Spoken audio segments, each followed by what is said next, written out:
I really didn't think it was going to happen.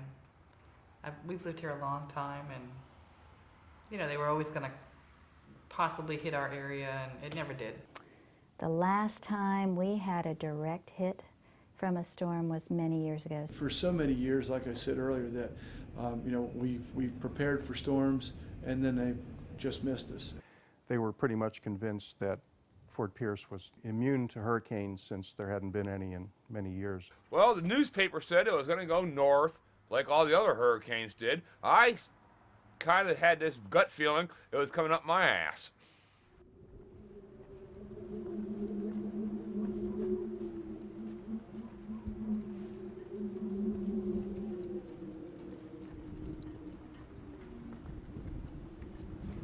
Preparing a boat in a boatyard is just a tremendous task, and unfortunately not everybody sees it that way. In fact, the guy next to me was here a couple of days ahead of time, and he was from Germany. He didn't seem to have a clue what was getting ready to happen. He said, yeah, he says, I understand we got a big storm coming. I said, yeah, a really big storm. I took care of my neighbor over here. I took care of my neighbors over there. I took care of business. Like, business has to be taken care of. Our planning date was the day that the hurricane was scheduled to hit. So we had all of our plants for this entire greenhouse, which is over an acre, and put them in a secure, safe area.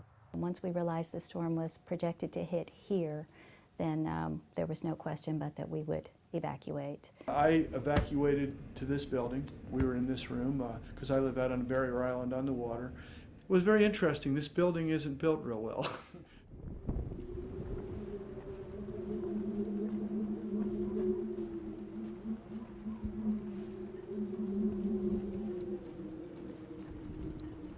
You could hear the wind howling, and I mean, it almost sounded like wolves outside. We watched a banyan tree in the backyard be split up with the wind blowing one direction and then the other, and it just tore it apart.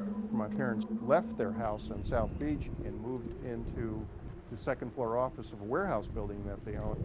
And the roof of that building blew off while they were in the building. And so they were exposed to the rain and the storm for several hours. It was quite a bit of damage when we first came out when we left our home. Matter of fact, it took us probably about 4 hours to cut our way out of the house.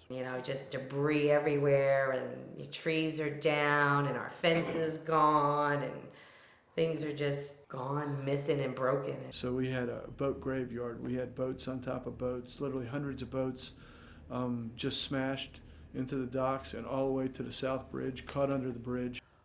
The water seeped in through the roof, and our ceilings collapsed, and in the front part of the house, of course, then all the drywall, all of the carpeting had to be torn out.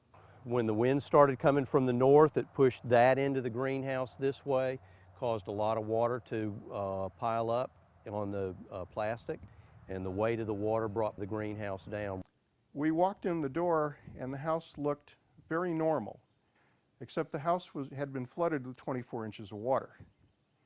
And my parents greeted us at the door like nothing had happened. The power was off for a long time. 12 days, 14 days. For us, maybe longer. The generator we hooked up to the refrigerator. Had to keep the beer cold. And fortunately, there was a great deal of support, an amazing amount of support coming to St. Lucie County, mostly from FEMA. I was very surprised with the circumstances how this community came together, and we were hit harder than most of the areas, especially in the East Coast. Sometimes people needed a new roof anyway, but I think primarily what it has changed is the mindset. I don't think anybody's going to take a storm lightly again after what's happened here.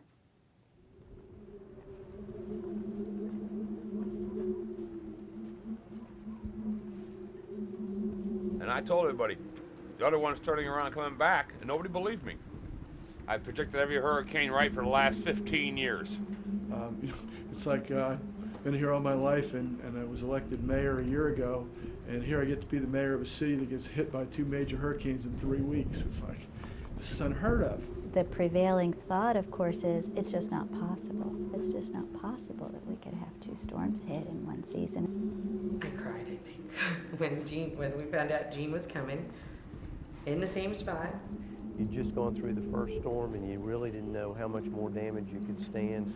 All the shelters were beat up and out of commission from Hurricane Francis, so we didn't have a shelter in the county open. We lived next to the train tracks, and it sounded like one was coming through the house.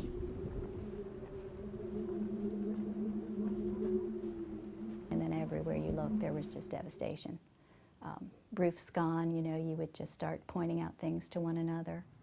This used to be a full seawall, and that totally came loose. Just total destruction. There just wasn't anything left. Whatever Francis didn't ruin, Gene did. Going down Prima Vista or going down Floresta every day, I was actually taking an antacid pill when I got to work. Having been a building contractor years past, I can tell you that houses built by certain people in certain ways did better than other houses that were built to lower standards.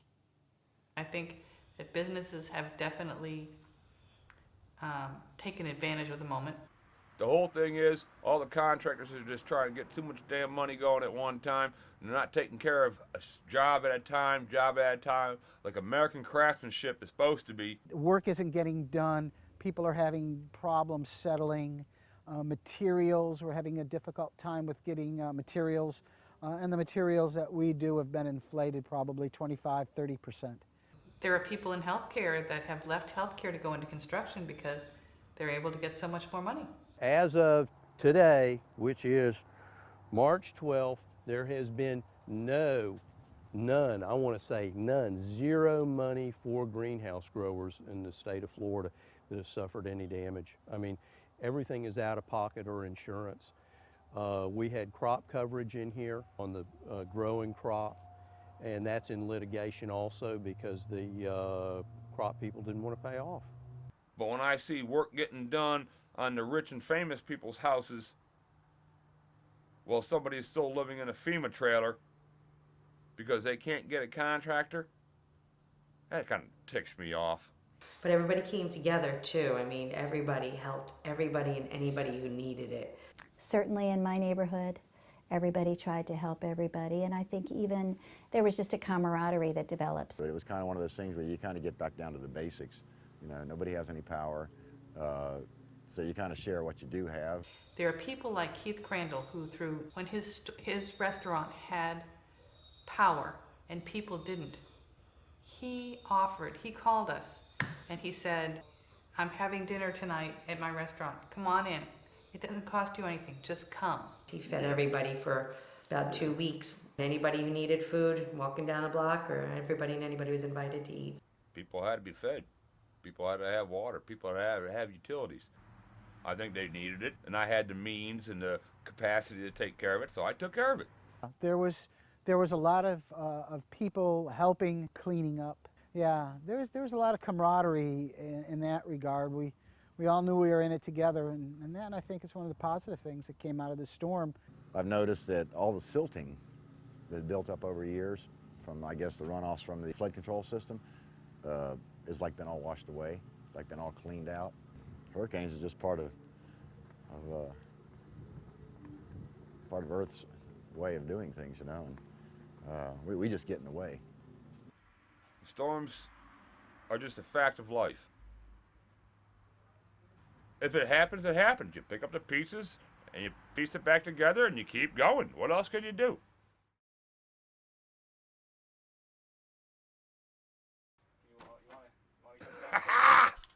They don't like me shooting squirrels.